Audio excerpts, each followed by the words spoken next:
Samuel, chapitre 16, et tu vas lire tout le chapitre. Il sera long, mais soyons patients. Nous sommes là pour cela. Amen. La journée d'aujourd'hui, elle appartient au Seigneur. Alors sentons-nous libres. Si elle ne voit pas, tu peux aller. 1 Samuel, chapitre 16. Amen. Prêtons bien attention. Amen. Parce que je vais demander à chacun de nous ce qu'il a entendu, ce qu'il a retenu. Amen. Amen. On dit dans 1 Samuel chapitre 16. Amen. L'Éternel dit à Samuel, quand cesseras-tu de pleurer sur Saül, sur Saül? Je l'ai rejeté afin qu'il ne règne plus sur Israël. Remplis ta corne d'huile et pars. Je t'envoie chez Isaïe, le Bethlémite, car j'ai vu parmi ses fils celui que je désire pour roi. Samuel dit, comment pourrais-je y aller? Saül la prendra et me tuera. L'Éternel dit, tu prendras une génisse avec toi et tu diras, je viens pour offrir un sacrifice à l'Éternel. Tu inviteras Isaïe au sacrifice. Je te préciserai ce que tu dois faire et tu désigneras par onction pour moi celui que je t'indiquerai. Samuel fit ce que l'Éternel avait dit et se rendit à Bethléem. Amen. Les anciens de la ville accoururent effrayés à sa rencontre et demandèrent, ton arrivée annonce-t-elle quelque chose d'heureux? Il répondit, oui, je viens pour offrir un sacrifice à l'Éternel. Consacrez-vous et venez avec moi au sacrifice. Il fit aussi consacrer Isaïe et ses fils et les invita au sacrifice. Lorsqu'ils entrèrent, il se dit en voyant Eliab, certainement que celui que l'Éternel désigne par onction est ici devant lui. Mais l'Éternel dit à Samuel, ne prête pas attention à son apparence et à sa grande taille, car je l'ai rejeté. En effet, l'Éternel n'a pas le même regard que l'homme. L'homme regarde à ceux qui frappent les yeux, mais l'Éternel regarde au cœur. Amen. Isaïe appela Abinadab et le fit passer devant Samuel. Samuel dit, l'Éternel n'a pas non plus choisi celui-ci. Isaïe fit passer Shama et Samuel dit, l'Éternel n'a pas non plus choisi celui-ci. Isaïe fit passer 7 de ses fils devant Samuel et Samuel dit à Isaïe, l'Éternel n'a choisi aucun d'eux. Puis Samuel dit à Isaïe, tous tes fils sont-ils là? Il répondit, il reste encore le plus jeune, mais il garde les brebis. Alors Samuel dit à Isaïe, envoie quelqu'un le chercher, car nous ne prendrons pas place avant qu'il ne soit arrivé. Isaïe envoya quelqu'un le chercher. Il était roux, avec de beaux yeux et une belle apparence. L'Éternel dit à Samuel, lève-toi, verse de l'huile sur lui, car c'est lui. Samuel prit la corne d'huile et le consacra par onction au milieu de ses frères. Alléluia. L'Esprit de l'Éternel vint sur David à partir de ce jour-là et par la suite. Samuel se leva et partit à Rama. L'Esprit de l'Éternel se retira de Saül et celui-ci fut tourmenté par un mauvais esprit envoyé par l'Éternel. Les serviteurs de Saül dirent, voici qu'un mauvais esprit envoyé par Dieu te tourmente. Que notre Seigneur parle. Tes serviteurs sont à ta disposition. Ils chercheront un homme qui sache jouer de la harpe. Quand le mauvais esprit envoyé par Dieu sera sur toi, il en jouera et tu seras soulagé. Alléluia. Saül répondit à ses serviteurs, trouvez-moi donc un homme qui joue bien et amenez-le-moi. L'un des serviteurs prit la parole et dit, j'ai vu un fils d'Isaïe le Bethlémite qui sait jouer. C'est aussi un homme fort et vaillant, un guerrier. Il parle bien, a une belle apparence et l'Éternel est avec lui. Saül envoya des messages à Isaïe pour lui dire, envoie-moi ton fils David, celui qui est avec les brebis. Isaïe prit un âne qu'il chargea de pain, d'une outre de vin et d'un chevreau, et il envoya tout cela à Saül par l'intermédiaire de son fils David. David arriva vers Saül et se présenta devant lui. Il plut beaucoup à Saül, et il fut désigné pour porter ses armes. Saül fit dire à Isaïe, je t'en prie, laisse David à mon service, car il a trouvé grâce à mes yeux. Lorsque le mauvais esprit envoyé par Dieu était sur Saül, David prenait la harpe et en jouait. Saül se calmait alors et se sentait mieux, et le mauvais esprit s'éloignait de lui. Amen. Asseyez-vous s'il vous plaît. Que Dieu soit béni ce matin. Nous venons de lire un très très beau texte, une très très belle histoire. Et cette histoire nous parle du peuple d'Israël. D'abord, le texte commence par l'histoire d'un homme qui était le roi d'Israël, qui s'appelait Saül. Et la Bible nous dit que le prophète Samuel, qu'est-ce qu'il faisait? Samuel pleurait tout le temps. On ne voit pas ça dans les textes, mais dans les textes bien avant, Samuel a beaucoup aimé Saül. Il aimait tellement que Saül, même dans sa désobéissance, Samuel a pensé que Dieu allait pardonner à Saül. Et Saül est tellement allé loin dans ses bêtises, dans son arrogance. Que faisait Saül au fait?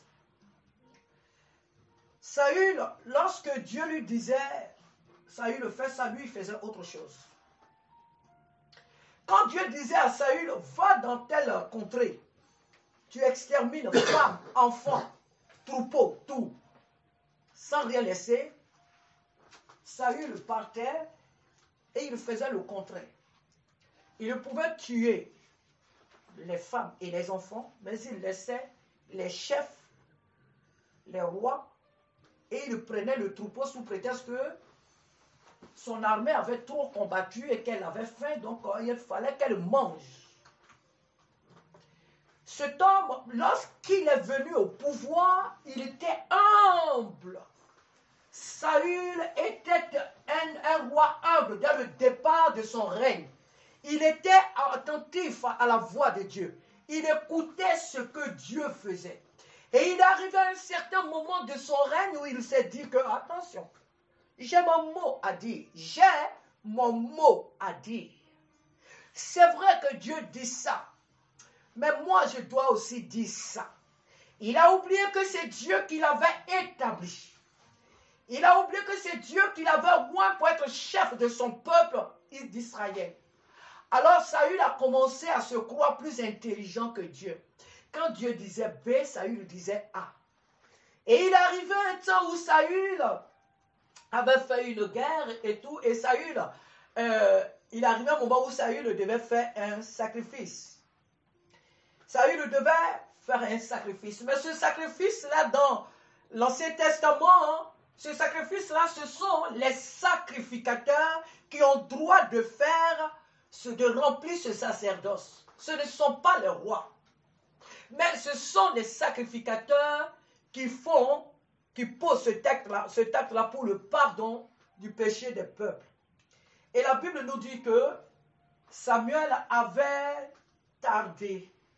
Samuel n'était pas venu exactement l'heure qui avait été fixée pour que ce sacrifice soit fait. Alors, Samuel s'est impatienté et il a fait le sacrifice à la place de Samuel. Et lorsque Samuel est venu, il n'a pas aimé l'acte que l'homme roi avait posé. Et ça a été une goutte sur tout un trop de tout ce que Saül avait fait. Et donc Dieu a dit à Samuel que cet homme, je le rejette parce qu'il ne m'écoute pas. Parce que cet homme ne m'honore pas. Donc je le rejette. Alors Dieu donne des recommandations à Samuel. Et il lui dit d'aller dans la maison d'Isaïe, le Bethlémite. C'est là que commence cette histoire, dans le chapitre 16. Le reste, j'ai résumé.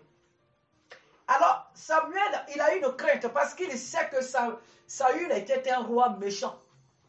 Saül était un roi qui pense que la royauté, là, c'est sa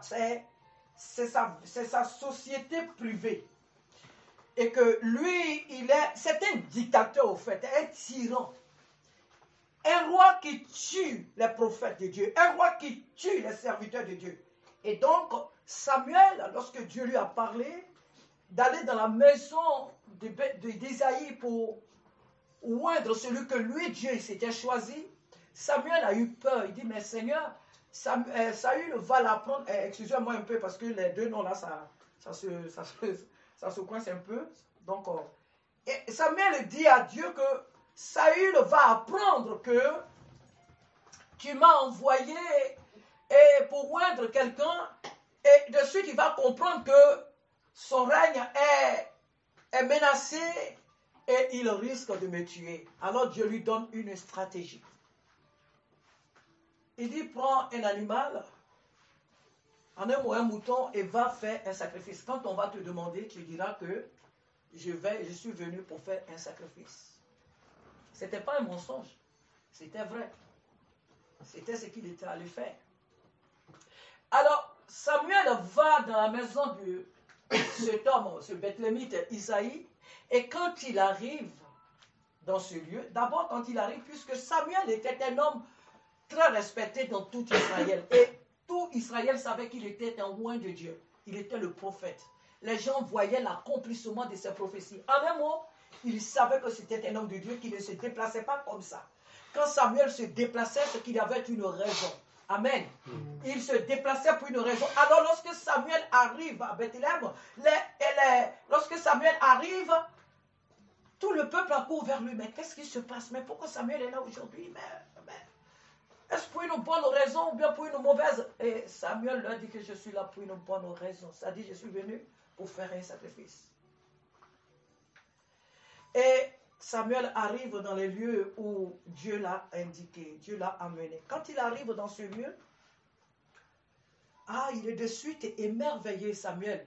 Voyant la famille, il est de suite émerveillé par la composition de cette famille. Des jeunes gens robustes, beaux, une belle maison et tout. Donc quand il arrive, il dit, ouais, ça, Dieu a raison. Ça ne pouvait pas être autre chose que ça. Alors, il voit déjà le plus robuste même, les noms sont cités ici, et il se dit certainement que c'est celui-là. Et son cœur commence, ses regards commencent à désigner celui qui, selon lui, pouvait être agréable aux yeux de Dieu. Et Dieu lui dit non. Donc, ils ont fait ça un bon moment. Et Dieu lui a dit non. Celui que je t'ai envoyé oindre n'est pas là. Alors Samuel va demander au père de la famille, est-ce que ce sont tous tes enfants qui sont là? Isaïe dit non. Mais il y a le plus jeune qui est dans les champs qui garde le troupeau. Il y a le plus jeune qui est dans les champs là-bas. Normalement, le plus jeune devait être à la maison. Le plus jeune d'une famille, normalement, c'est celui-là qui est cajolé. C'est celui-là qu'on protège. C'est celui-là que les grands frères protègent. Mais c'est le plus jeune qui est dans les champs, au milieu des serpents, des loups, des lions. C'est lui qui est dans les champs. Et les grands frères sont à la maison. Alors Isaïe dit à Samuel que non, le plus jeune, il le précise bien, il dit le plus jeune, il est dans les champs. Alors David comprend, plutôt Samuel commence à comprendre l'affaire. Il dit allez-y le chercher. Allez-y le chercher. S'il ne vient pas ici, là, c'est pourquoi il est venu là. Ça ne va pas se faire, donc allez-y le chercher. Isaïe dépêche alors des personnes pour aller chercher David. Et lorsqu'il arrive, alors Dieu dit à Samuel, le voilà. Voilà celui que mon cœur a choisi. Oins-le. Et au milieu de ses frères, celui qui était dans les champs, celui qui était mal aimé, celui qui n'était pas apprécié, celui qui était rejeté, va être établi roi. Dieu va établir David, va le oindre au milieu de tous ses frères. C'est là l'histoire. Je trouve toute sa beauté. Alléluia. Mais le thème de notre message ce matin, c'est Dieu regarde au cœur et non à l'apparence. Alléluia. Notre Dieu regarde au cœur. C'est vrai qu'il ne faut pas dire aussi que, bon, écoute, comme Dieu regarde au cœur, donc écoute, mon corps, je m'habille n'importe comment, je me tatouille le corps partout, comme on voit aujourd'hui, je maltraite mon corps en tant que femme, je ne me coiffe plus bien, je ne m'habille plus bien, je n'achète plus de parfum, je ne range plus mes ongles pour vous les garçons, je ne me coiffe plus bien, je ne porte plus de beaux vêtements. Sinon si on a les moyens pour s'acheter des habits de marque, non, les habits de marque, non, je ne porte pas parce que la Bible a dit qu'il faut être sobre, il faut être simple, il faut arrêter ça. Les yeux de Dieu, là, ça passe par où pour aller sur le cœur? Ça passe par où? Ça passe par le corps, n'est-ce pas? Et la Bible dit que l'Église est le corps de Christ. Donc le corps doit être entretenu. Notre corps, nous devons l'entretenir. Acheter des très belles crèmes et le mettre. Et la mettre aussi notre peau pour que notre peau corps brille. Nous devons très très bien nous entretenir parce que notre Père est la sainteté. Il est beau. Et donc nous aussi, nous devons être belles, beaux. Alléluia. Sinon, beau et belle. On ne doit pas voir les négliger pour dire que oui, c'est parce que je suis chrétien. Arrête cette bêtise. Bon, ce n'est pas le message du jour. Notre Dieu regarde au cœur et non à l'apparence. Et quand Dieu parle de l'apparence, il veut parler de la corpulence, de ce que les hommes apprécient, de ce que les hommes regardent. Les hommes regardent à l'apparence. Les hommes regardent ce que leurs yeux, ils apprécient ce que leurs yeux voient. Dieu dit à Samuel, ne regarde pas son apparence. Pourquoi? Parce que je l'ai rejeté. Était-il le plus mauvais des enfants d'Isaïe? Pour que Dieu dise qu'il l'a rejeté, qu'avait-il fait? Sinon, qu'avait-il fait les frères de David pour que Dieu les rejette? Non, tout simplement, Dieu est en train de dire à Samuel que ceux-là ne sont pas son choix. Ils ne rentrent pas dans sa ligne de vision, dans sa ligne de conduite. Non, en eux, ce sont des rebelles. Ils ne rentrent pas, lui, Dieu, dans son projet. Car Dieu regarde le cœur. Dieu sait si aujourd'hui ou demain, tu vas lui être fidèle. Peut-être que d'ici demain ou l'année prochaine, tu vas te retrouver quelque part où il n'y a pas de chrétiens. Est-ce que Dieu peut compter sur toi? Ou tu vas te conformer aux païens qui sont là? Est-ce que Dieu peut compter sur toi pour qu'une cellule de prière commence déjà dans ta maison? Est-ce que Dieu peut compter sur toi pour aller dans les rues pour proclamer sa parole? Tous, nous sommes appelés pour servir Dieu. Tous. Et là où Dieu nous envoie, le Seigneur veut se manifester au travers de nous. Partout où Dieu nous envoie, il veut se servir de nous pour se révéler aux personnes au milieu desquelles il nous envoie. Est-ce que Dieu peut compter sur toi, sur moi? Dieu sait demain. Alors Dieu connaissait le demain, l'après-demain des frères de David. Dieu savait que ce ne sont pas des jeunes gens bien. Ils ne sont pas bien. Et nous le voyons même plus tard. Quand David va leur amener de quoi manger, qu'il va constater, il va voir l'attitude de Goliath. Il y a ces frères-là qui vont lui dire que tu es prétentieux, mais toi pour qui tu te prends? Voilà des hommes. Dieu les connaissait. Ce sont les mêmes qui vont prendre David pour un être trop gonflé. Comment un enfant comme ça, il se permet de dire que oui, c'est lui qui parle avec Goliath. Nous, on est là, et puis c'est lui qui veut défier Goliath. Donc, déjà, la Bible, vous savez, la Bible, c'est un résumé. Mais il faut voir, il faut rentrer dans l'histoire pour voir un peu l'attitude de ses grands frères. Comment ils ont traité David. La manière dont ils l'avaient toujours traité. Au point de le mettre dans les champs. Eux, qui étaient des grands frères, qui devaient être dans ces champs. Regardez la haine qu'ils avaient pour David. Au point de le mettre dans ces conditions-là. Dans les conditions dangereuses. Ils avaient exposé la vie de David au danger. Le père même de la maison avait exposé la vie de David au danger.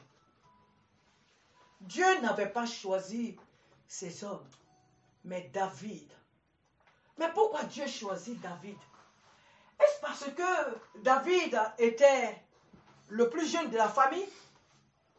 Ou est-ce que David, c'est parce qu'il a été rejeté et que, bon, il est dans les champs, c'est lui qui paie le troupeau? Était la raison?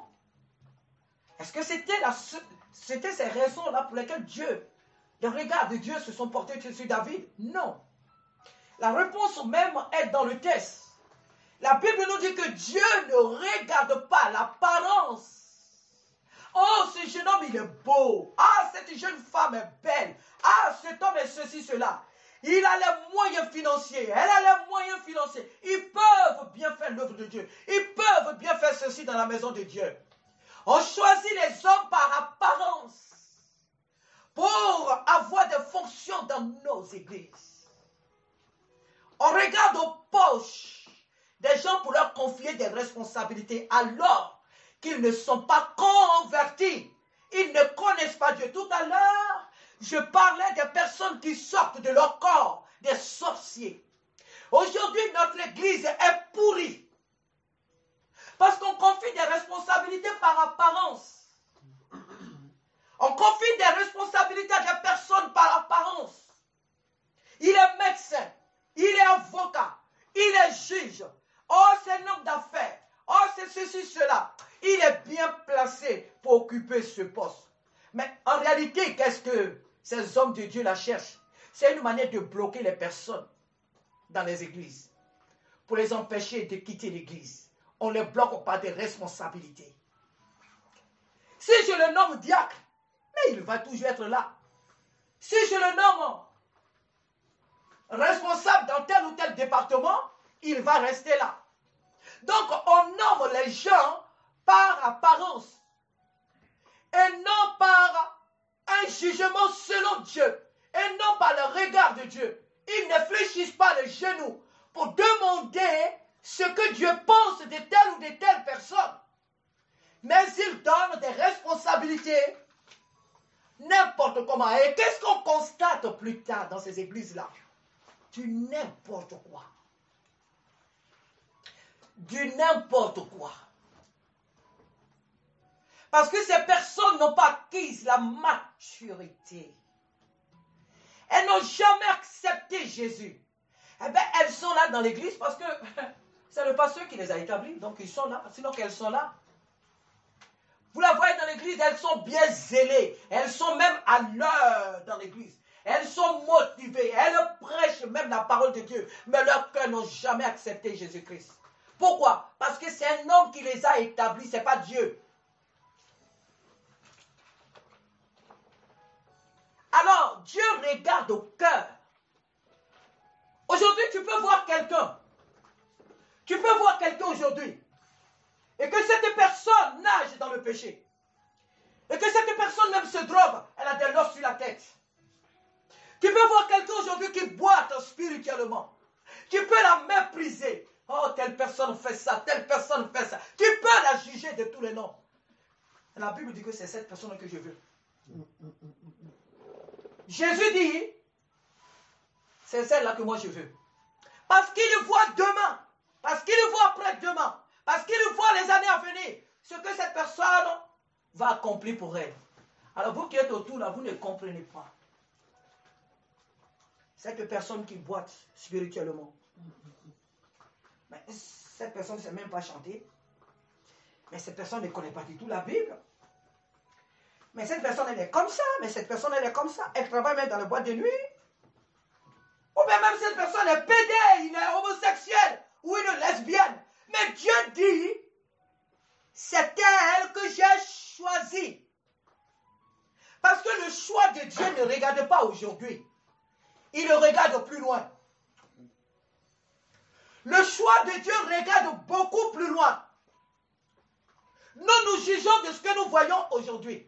Nous critiquons ce que nous voyons aujourd'hui. Mais nous ne savons pas demain. Jésus n'a-t-il pas dit les premiers seront les derniers et les derniers seront les premiers?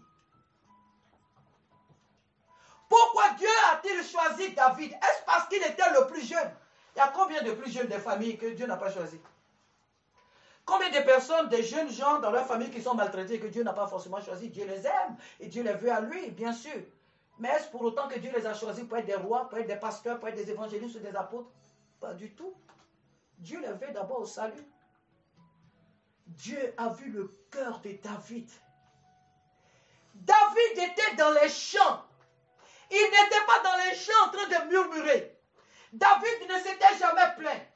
David n'avait jamais formulé un complot contre son père ni ses frères.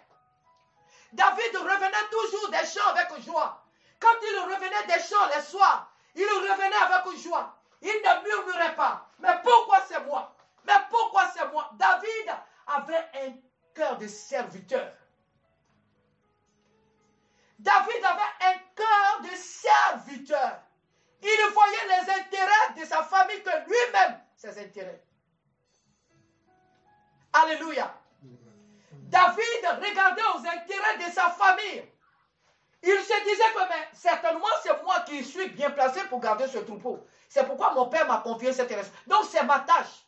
Que je sois le plus jeune ou pas, c'est certainement moi qui ai les capacités de protéger ce troupeau. C'est pourquoi mon père me l'a donné. C'est pourquoi mon père m'a confié cette responsabilité. Il ne murmurait pas.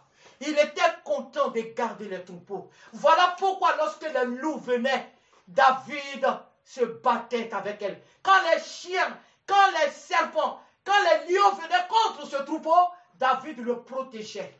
Il ne fuyait pas devant les ennemis de son troupeau. Il se donnait et il se battait. Et il demeurait toujours victorieux. Voilà pourquoi Dieu a dit qu'il est le cœur. Lui, son cœur, lui, son choix. Parce que Dieu regardait au cœur de David. Et nous allons voir ce choix-là, le choix de Dieu, nous allons le voir tout au long de la vie de David. Quelqu'un va maltraiter David. Quelqu'un va chercher à tuer David. Mais David va avoir toujours un cœur de pardon. Samuel voulait éliminer David. Mais David a eu toujours un cœur d'amour pour Samuel. David a respecté la royauté, le sacerdoce de Saül jusqu'à sa mort. Saül a été assassiné au combat, mais David l'a respecté jusqu'à ce qu'il quitte la terre. David avait l'occasion d'ôter la vie à Saül, mais il ne l'a pas fait. David l'a honoré. Voilà pourquoi Dieu l'appelle l'homme selon son cœur. Ce n'était pas que David était un homme sans péché. Souvent quand on parle, certaines personnes, oui, mais il a pris la femme d'Uri, il a tué la femme d'Uri, et puis ceci, cela. Non, David n'était pas un ange. Même il y a des anges qui ont péché, qui sont aujourd'hui parmi nous des démons. Alléluia. Alléluia. David n'était pas un ange. Il n'était pas Dieu. David était un être humain. Donc il avait aussi des faiblesses. Mais il avait un cœur qui craignait Dieu. Dans ces chants, David a composé des cantiques pour Dieu. Dans ces chants, David louait Dieu.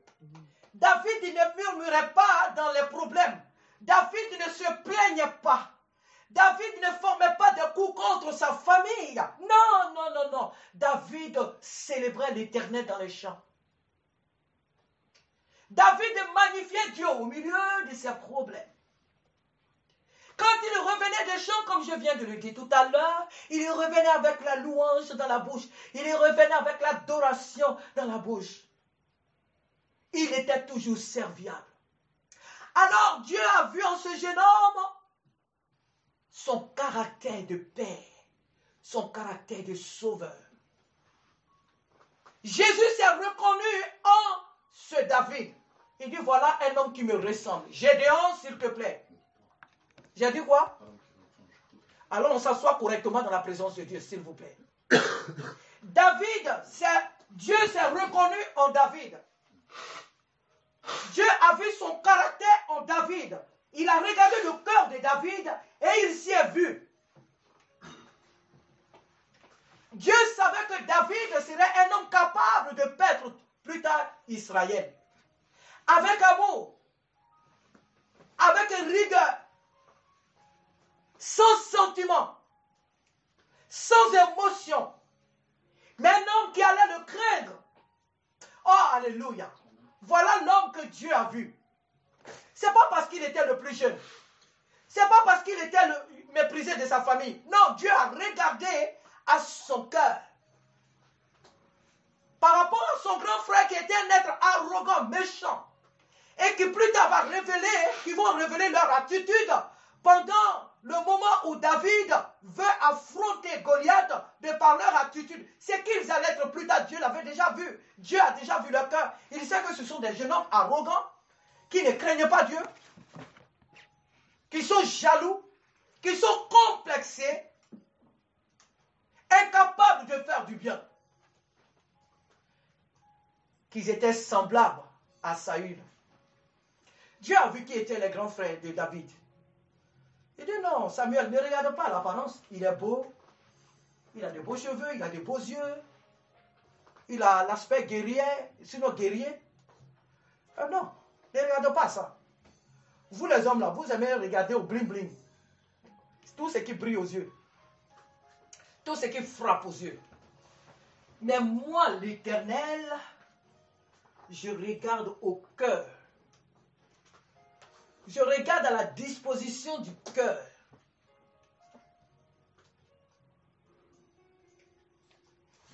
David est venu, effectivement, la Bible nous dit que Samuel l'a oint. Et la vie de David a continué jusqu'à ce qu'il soit sur le trône d'Israël. Mon frère, ma soeur, respectons-nous les uns les autres. Alléluia. Demain, là, tu ne sais pas où tu vas être. Tu ne sais pas demain où je vais être. Alléluia. Il y a des personnes qu'on a négligées, qu'on a méprisées. Même dans leur propre famille. Il y a des personnes qu'on a rejetées, qu'on croyait être incapables de réussir. On les a maltraités, humiliés. Mais ce sont ceux-là, sinon celles-là, qui ont été là pour tout, pour les parents. Ce sont ces personnes-là qui ont été là. Quand les parents étaient dans les problèmes, ce sont ces personnes-là que plus tard Dieu a élevées. Et nous avons l'histoire de Joseph. Joseph que ses frères ont méprisé. Joseph que ses frères ont vendu. Mais qu'est-il devenu plus tard? Le secours de tout Israël. Le secours de la maison de son père. Ne critique pas un homme pour ce que tu vois aujourd'hui de lui. Ne critique pas une personne pour ce que tu vois d'elle aujourd'hui. Tu ne sais pas ce que demain elle peut être. Et comme je venais de le dire dans nos églises, souvent, on voit des personnes, on dit, mais telle personne comme ça. Mais tu ne sais pas ce à quoi Dieu l'a appelé. Ne regarde pas aux faiblesses de quelqu'un pour le juger. La Bible nous appelle à prier les uns pour les autres. Tu ne sais pas ce à quoi Dieu m'a appelé. Tu ne sais pas qui je suis. Moi également, je ne sais pas qui tu es. Une seule chose que nous savons ici tous, que nous sommes des frères et sœurs en Christ. Mais notre devenir demain, même si on dit le Seigneur nous a réservé un avenir glorieux, et ce qui est vrai, mais là où nous allons nous retrouver demain, ce que nous allons faire demain, on n'est pas forcément sûr de cela. Seul Dieu décide. Alléluia. Respectons-nous les uns les autres. Aimons-nous les uns les autres. Considérons-nous les uns les autres. Car le demain dépend de Dieu. Notre devenir dépend de Dieu. Quelqu'un qui ne connaît pas la Bible aujourd'hui, demain peut la connaître. La Bible, c'est un livre qui est à la portée de tout le monde. Quelqu'un qui ne sait pas trop prier aujourd'hui, demain peut être un grand prieur, un grand intercesseur. Qu'est-ce que tu en sais? Dieu ne regarde pas à l'apparence, mais il regarde au cœur. Mon frère et ma soeur, est-ce que ton cœur est disposé à servir Dieu? Est-ce que Dieu peut compter sur toi? Dieu a compté sur David. Il dit, c'est lui que j'ai choisi. Mais vous croyez que David n'a pas eu des occasions pour désobéir à Dieu? Nous pensons que David n'a pas eu des occasions pour tourner dos à Dieu. Il a eu bien des occasions pour tourner dos au Seigneur. Mais il est resté fidèle, il sait d'où il vient. Et il a accepté d'honorer Dieu tout au long de sa vie. Et c'est ce que nous voyons, c'est ce qu'il a fait. On a le choix de rester fidèle au Seigneur. De même que nous sommes là pour adorer Dieu, de même que nous faisons confiance à ce Dieu, et nous nous disons que Dieu nous garde, et c'est vrai. De même, ce Dieu-là nous fait confiance. Il nous fait tellement confiance. Dieu nous fait confiance ici à Meaux. Dieu nous fait confiance dans nos familles. Pour le témoigner, pour lui rester fidèle. Dieu compte sur nous. Est-ce que Dieu peut dire de toi et moi que voici telle personne qui est selon mon cœur? Est-ce que Dieu peut dire que oui, effectivement, c'est elle que je me suis choisi. Oui, c'est lui que je me suis choisi. Alléluia. Dieu compte sur toi et moi. Dieu compte sur toi et moi. Aujourd'hui, ce n'est pas Samuel qui nous a oints. Ce n'est pas Samuel qui est venu verser de l'huile sur nos têtes. C'est Jésus lui-même. Alléluia. C'est Jésus lui-même qui est venu nous oindre. C'est Jésus lui-même qui a versé son huile fraîche sur nous. Le Saint-Esprit. C'est Jésus lui-même.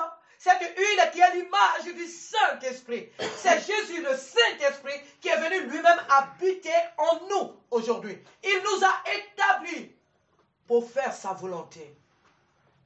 Il nous a oints pour faire son œuvre. Permettons au Seigneur d'être fier de nous. Dieu a été fier de David. Il dit, c'est lui que je me suis choisi.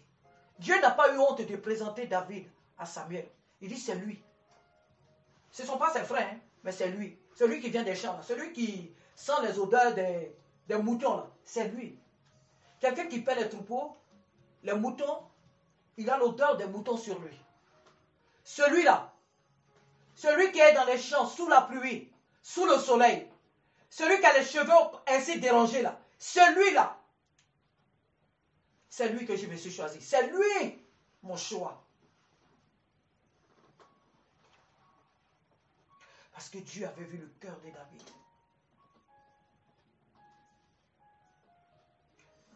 Dieu voit ce matin ton cœur, le mien, il voit tous ici ce matin nos cœurs. Est-ce qu'il peut être fier de nous pour dire que oui, c'est lui, c'est tel mon choix? Est-ce que Dieu peut nous déclarer aujourd'hui devant le monde que c'est lui que j'ai choisi? C'est elle que j'ai choisi. Peu importe ce que vous voyez sur elle aujourd'hui, peu importe ce que vous voyez sur lui aujourd'hui, c'est lui, c'est elle, ce sont eux, mon choix. Est-ce que Dieu peut nous déclarer devant même ses anges que c'est lui mon choix, c'est elle mon choix? Est-ce que Dieu peut compter sur nous? Est-ce que Dieu peut compter sur cette église? Oh, ils sont là-bas, ils ne sont pas beaucoup, hein? On dit ils sont combien? Ils sont 8. Ils sont combien? Ils sont 2. Ah, ils sont combien là-bas? Ils sont 3. Dieu dit, ce sont eux que j'ai choisis. C'est sur eux que mon regard s'est posé. C'est une église selon mon cœur. C'est une assemblée selon mon cœur. Ce sont eux que j'ai choisis.